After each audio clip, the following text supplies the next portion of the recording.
Good morning children, welcome to Praveen tutorial.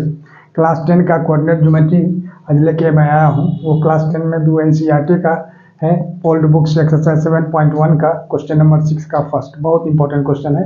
Name the type of quadrilateral form by the following points. 4 point दिया गया है और चारों point से कौन सा क्वाड्रिलेटरल बनेगा, स्क्वायर बनेगा कि रेक्टेंगल बनेगा कि पैरेललोग्राम बनेगा, वही दिखाना है। तो अब सबसे पहले क्या करना होगा सॉल्यूशन में, जो चारों पॉइंट को सपोज कर लेना है। क्या चीज, ध्यान दीजिएगा थोड़ा सा।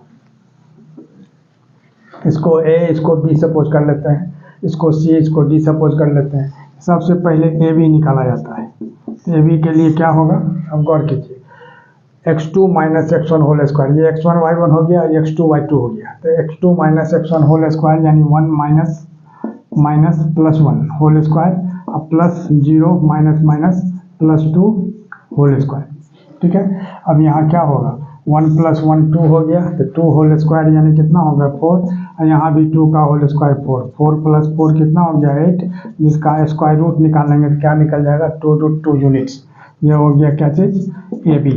अब बी सी निकालते हैं। अब गौर कीजिए, बी सी या बी हो गया और ये सी हो गया।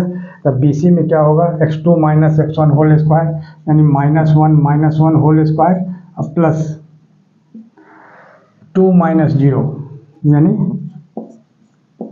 Whole square. तो -1 कितना होगा -2 होल स्क्वायर, -2 होल स्क्वायर यानी क्या होगा +4, और यहाँ 2 का होल स्क्वायर ये भी हो जाएगा 4। तो 4 + 4 कितना होगा 8, और इसका स्क्वायर रूट निकालते हैं तो क्या होगा 2√2 यूनिट्स। ठीक है, अब आगे देखिए। अब ए बी बी सी निकल गया, अब सी डी निकालना है। देखिए सी डी में क्या होगा, अब ध्यान दीजिएगा थोड़ा सा। सी ए हो गया, डी ए हो गया, तो -3 अब -1। अब थोड़ा सा ध्यान दीजिएगा, x2 माइनस x1, ये x1 y1 हो गया, x2 y2 हो गया। x2 minus x1 whole square यानी -3 माइनस प्लस 1 होल स्क्वायर, अब प्लस 0 - 2 होल स्क्वायर। ध्यान दीजिएगा थोड़ा सा। अब -3 + 1 कितना होगा -2, और उसका होल स्क्वायर क्या हो जाएगा +4 यानी -2 का होल स्क्वायर। एक बार आप लिख भी सकते हैं, यहाँ भी -2 का होल स्क्वायर लिख दीजिए, यानी -2 का होल स्क्वायर 4, यहाँ भी 4 + 4 8, और 8 का स्क्वायर रूट कितना निकला 2√2 यूनिट्स। ये क्या निकल गया, ध्यान दीजिएगा थोड़ा सा, ये सी डी निकला। अब निकालना है ए डी। अब ए डी क्या होगा, अब ध्यान दीजिएगा। अब ए डी कहाँ से, यह ए हो गया और यह डी हो गया, तो -3 माइनस प्लस 1, उसी तरह से -3 + 1 इसका होल स्क्वायर, अब प्लस यानी क्या है 0 माइनस प्लस 2 होल स्क्वायर। अब क्या होगा, अब ध्यान दीजिए, -3 + 1 तो -2 होल स्क्वायर, अब प्लस यहाँ 2 होल स्क्वायर, तो -2 होल स्क्वायर यानी 4, अब +4 यानी कितना हो जाएगा 8, और 8 का फिर स्क्वायर रूट निकालते हैं तो क्या निकल जाएगा 2√2 यूनिट्स। ठीक है, अब देखिए, तो A B B C C D A D ये सब निकल गया क्या चीज़ 2√2 यूनिट्स। अब निकालना है ए सी। अब ध्यान दीजिएगा, अब ए सी निकालते हैं, चाहे बाद में निकाल के दिखाते हैं। देखिए ए सी, अब ए सी यह ए है और यह सी है, थोड़ा ध्यान दीजिएगा। तो ए सी में क्या करना होगा, उसी तरह से x2 minus x1 whole square, तो ए यह हो गया और सी यह हो गया। इसको नेमिंग कर देने से थोड़ा ज़्यादा क्लियर रहेगा, ए बी सी डी है ना। अब ए सी का निकालना है, ए सी डायगोनल होता है। ए सी जब निकालते हैं तो क्या निकालेंगे -1, अब -1 यानी +1 होल स्क्वायर, अब +2, अब माइनस +2 होल स्क्वायर। अब ध्यान दीजिएगा थोड़ा सा, अब -1 अब +1 तो ये तो 0 हो गया, 0 का होल स्क्वायर 0, और 2 + 2 4 का होल स्क्वायर कितना हो जाएगा 16। अब ध्यान दीजिएगा थोड़ा सा, अब 16 + 0 16, जिसका स्क्वायर रूट क्या निकला 4 यूनिट्स। ठीक है, अब ध्यान दीजिए, अब बी डी निकालना है। तो बी डी क्या है, अब थोड़ा सा ध्यान दीजिएगा, बी डी बी और डी ए है। जैसे इसका भी निकलेगा x2 minus x1 whole square यानी -3 -1 होल स्क्वायर, अब प्लस 0 - 0 होल स्क्वायर। तो -3 - 1 कितना होगा -4, तो -4 होल स्क्वायर, अब प्लस 0 - 0 तो 0 होल स्क्वायर। यानी -4 होल स्क्वायर कितना होगा √16, जिसका स्क्वायर रूट क्या निकलेगा 4। अब थोड़ा सा ध्यान देना है। अब देखिए क्या क्या चीज़ निकला है। अब यहाँ एक तो रफ डायग्राम बना दीजिए, जैसे यही ABCD, तो AB कितना निकला था 2√2, ध्यान दीजिएगा थोड़ा सा।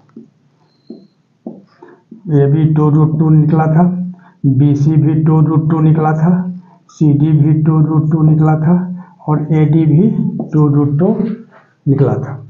लेकिन AC और BD, अब ध्यान दीजिएगा थोड़ा सा, AC भी 4 यूनिट्स है, ठीक है, और BD भी 4 यूनिट्स है, दोनों 4 है। इसका मतलब क्या हुआ, ये चारों साइड इक्वल है और दोनों डायगोनल इक्वल है। इसका मतलब ये क्या हो गया, स्क्वायर हो गया। तब यहाँ लिखना होगा जो since sides AB is equal to BC is equal to CD is equal to AD is equal to 2√2 units and diagonals क्या है AC एंड BD, यानी AC is equal to BD is equal to 4 units, therefore ABCD is a square. क्या लिखना है, ABCD is a square. और यही आपको पता चल गया कि चारों पॉइंट से कौन सा क्वाड्रिलेटरल बनेगा। अब देखिए क्वेश्चन नंबर 7। वैसे क्वेश्चन नंबर 6 में और 2-3 ठो क्वेश्चंस हैं, उस क्वेश्चन आप लोगों के लिए छोड़ दिया गया, आप लोग बना के देखेंगे। बस डिट्टो उसी टाइप का है जैसा फर्स्ट मैं बताया था, अभी 6 का फर्स्ट। यदि नहीं होगा तो कमेंट बॉक्स में कमेंट कीजिएगा, आपको फिर बना करके सॉल्व करके भेजा जाएगा आप तक। अब देखिए क्वेश्चन नंबर 7, यह भी बहुत इंपॉर्टेंट क्वेश्चन है। क्वेश्चन है जो find the point on x axis which is equidistant from 2 - 5 and -2 9। अब देखिए सॉल्यूशन में क्या करना है। सबसे पहले तो आपको ये जानना होगा जो coordinate of point on x axis क्या होता है x0। अब coordinate of point on y axis क्या होता है 0y। थोड़ा सा ध्यान दीजिएगा।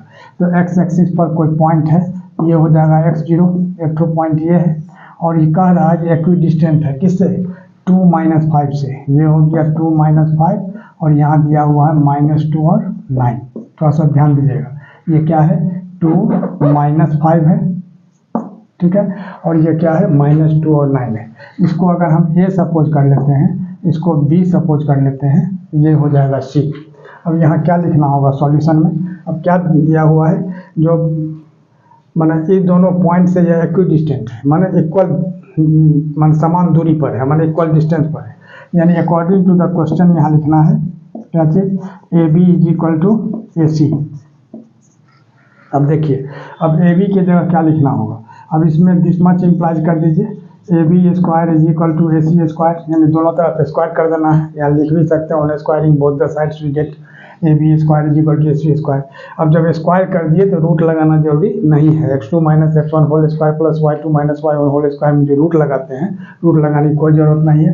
डायरेक्ट आप लिखिए x2 - x1, यानी AB निकाल रहे हैं तो x - 2 होल स्क्वायर प्लस यानी क्या है 0 - +5 होल स्क्वायर। ध्यान दीजिएगा। अब यहाँ AC निकालने के लिए क्या करना होगा, x - +2 होल स्क्वायर अब प्लस 0 - 9 होल स्क्वायर। आइए इधर, अब नीचे अब क्या करना है, अब A - B होल स्क्वायर का फार्मूला यहाँ यूज होगा। तो A स्क्वायर -2AB 2 2 जा 4x अब प्लस B स्क्वायर यानी 2 2 जा 4। अब 5 का स्क्वायर कितना होगा 25। यहाँ A + B होल स्क्वायर का फार्मूला यूज होगा, क्योंकि x + 2 होल स्क्वायर है, x square plus 4x plus 4, और यहाँ क्या होगा प्लस -9 का होल स्क्वायर कितना होगा 81। अब ध्यान दीजिएगा थोड़ा सा। अब x स्क्वायर जो है सो दोनों तरफ है, इधर भी है और इधर भी है, कैंसिल हो जाएगा, ठीक है। 4 इधर भी है इधर भी है, ये भी कैंसिल हो गया, ठीक है। अब यहाँ हो गया -4x अब प्लस 4x इधर आके -4x इज इक्वल टू 81। आइए 25 इधर जाके क्या होगा -25, ठीक है। अब यहाँ क्या होगा -4x -8x, 81 में 25 माइनस कर देते हैं तो कितना निकलता है 56। तो therefore x is equal to कितना होगा 56/-8। अब इसको अगर हम कैंसिल करते हैं तो -7 हो जाएगा, क्योंकि -8 को -7 से मल्टीप्लाई करेंगे तब +56 होगा। इसमें बहुत स्टूडेंट कंफ्यूज करते हैं, डायरेक्ट 7 जा 56 कर दिए, नीचे -7 लगा देते हैं, लेकिन वैसा नहीं होता है। अब x इज इक्वल टू कितना निकला -7। तो देयरफॉर अब क्या चीज़ निकालना है, the point on x axis. अब आ जाइएगा, यहाँ लिखना होगा therefore the point on x axis is equal to कितना, क्या है x0 है, x के जगह कितना लिखना होगा -7, तो -7 0, और यही इसका आंसर हो जाएगा। और इसी तरह का इम्पोर्टेंट क्वेश्चन का सीरीज लगातार हमारे बीच चलता रहे, इसके लिए आप लोग लाइक शेयर और सब्सक्राइब जरूर करें। धन्यवाद।